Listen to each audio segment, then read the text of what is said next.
Hi friends, இன்றைக்கி update பார்க்கலாங்களா? பார்த்திங்கன்னா தெரியும்.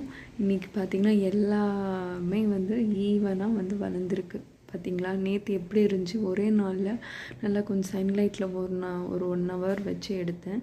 அதுக்குள்ளே பார்த்திங்கன்னா கொஞ்சம் அங்கங்கே வராமல் இருந்தது கூட பார்த்திங்கன்னா எல்லாமே ஈவனாக வளர்ந்து அழகாக இருக்குது. இன்னும் ஒரு நாள் தான், இன்றைக்கி ஒரு நாள் மட்டும் சன்லைட்டில் வச்சு எடுத்தோன்னா ஃபுல்லாகவே இது ரெடி ஆகிடும். இலையை இன்னும் கொஞ்சம் டார்க் க்ரீன் ஆகணும். ஸோ அதுக்கு நம்ம சன்லைட்டில் வச்சு எடுத்தோன்னா நமக்கு அது ஃபுல்லாக ரெடி ஆகிடும். பார்த்திங்கனாவே உங்களுக்கு நல்லா தெரியும் எவ்வளோ அழகாக வந்திருக்கு. பார்த்திங்களா, எல்லாமே ஈவனாக வளர்ந்துருக்கு. பார்க்கவே அழகாக இருக்குது. இந்த மாதிரி நாமளே வச்சு அதாவது வீட்டில் நம்ம பண்ணி அதை நம்ம சாப்பிடும்போது அதில் கிடைக்கிற சந்தோஷமே தனி. ஸோ பார்த்திங்கன்னா உங்களுக்கு தெரியும், இதில் அவ்வளோ ஒரு நமக்கு ஊட்டச்சத்து கிடைக்குது. கீரையை விட நம்ம நல்லா முழுசாக வளர்ந்த கீரையை விட இதில் நமக்கு 40% அதிகமான ஊட்டச்சத்து நமக்கு கிடைக்குது. ஸோ அப்படின்னும் போது நம்ம வீட்டிலே ஈஸியாக அழகாக வளர்த்து நம்ம இதுக்கு பாருங்கள், மண் நான் யூஸ் பண்ணல, வெறும் தண்ணி தான் யூஸ் பண்ணேன். இந்த மாதிரி நம்ம சின்ன ஒரு பாக்ஸ் ஏதாவது கிடைச்சாலே ஸ்வீட் பாக்ஸு, ஃபுட் ஆர்டர் பண்ண பாக்ஸ் கிடைச்சாலே அதை வச்சு நம்ம ட்ரை பண்ணாலே நம்ம இந்த மாதிரி செஞ்சு சாப்பிடலாம். ஒன்றும் இதுக்கு மெனக்கடல் ஒன்றும் இல்லை.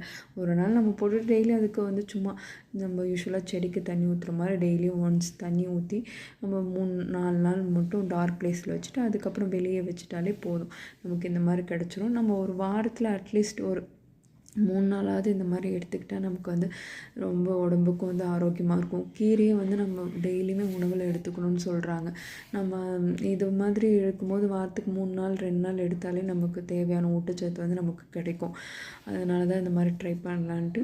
ஸோ எனக்கு இந்த பச்சை பயிரோட மைக்ரோக்ரீன் ரொம்பவே எனக்கு வளர்க்குறதுக்கும் ஈஸியாக இருக்குது.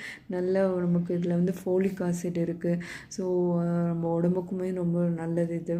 ஸோ ப்ரெக்னெண்ட்டாக இருக்கவங்க, ப்ரெக்னென்ட்டுக்கு ட்ரை பண்ணுறவங்க எல்லாமே கூட இது யூஸ் பண்ணலாம். அந்த ஃபாலிக் ஆசிட் டேப்லெட் யூஸ் பண்ணாமல் இந்த மாதிரி யூஸ் பண்ணால் இதில் நமக்கு இன்னும் நல்ல இயற்கையான முறையில் நமக்கு அந்த சத்து கிடைக்கும்.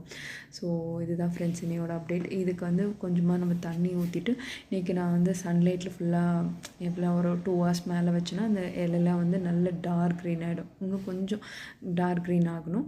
அவ்வளோதான். நம்ம நாளைக்கு இதை சாப்பிட்றதுக்கு ரெடி ஆகிடும். நாளைக்கு நான் எந்த சாப்பாட்டில் சேர்த்து சாப்பிட்றேன்றது உங்களுக்கு வீடியோ எடுத்து போடுறேன். இல்லை நான் இந்த டைம் கொஞ்சம் நிறைய இருக்கிறதால அப்படியே சாட்டே பண்ணி எல்லாத்தையுமே சாப்பிட்லான்னு இருக்கேன்.